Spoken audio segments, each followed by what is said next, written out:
This video from Casio Help, we're going to take a very quick look at how you use the barcode scanner with your SE-S400 register. So this video presumes a couple of things. It presumes obviously that you've got a scanner and the register, you've got them both set up and they're working, and also that you've programmed some products onto the machine. So if you haven't done either of those things, I'll have two other videos appearing at the end of this one showing you how to set up the barcode scanners and also how to program your barcode products. Once you've got it set up, it's the process is straightforward. It's key in the reg mode for all sales, and then you simply hover your scanner beam over the barcode until it reads.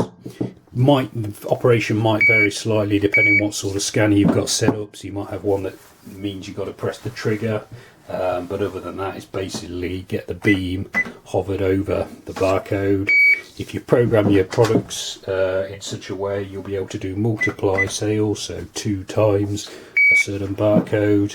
When you're running barcode sales through the till, don't forget you've also got the departments and your PLUs themselves.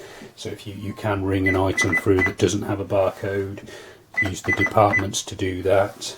As with all sales, when you've entered all the items, it's subtotal, and then it's how you cash it off is down to you and down to how the customer's paid. So on the standard SE-S400 you have a cash button here.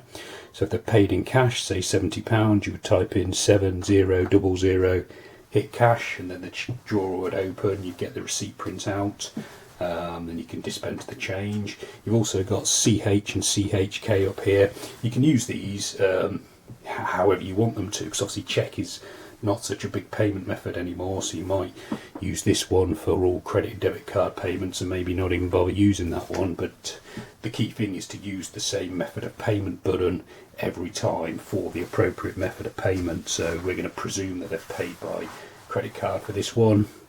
CH, if you've got the receipt switched on, you'll obviously get a receipt print out. If you haven't, you won't. But that's basically it. It's dead easy to use once set up. There's probably other videos appearing on screen now showing you how to use and program the 400. You're welcome to check those out, as well as subscribing to this YouTube channel, or you can visit casiohelp.co.uk for more. Thanks for watching.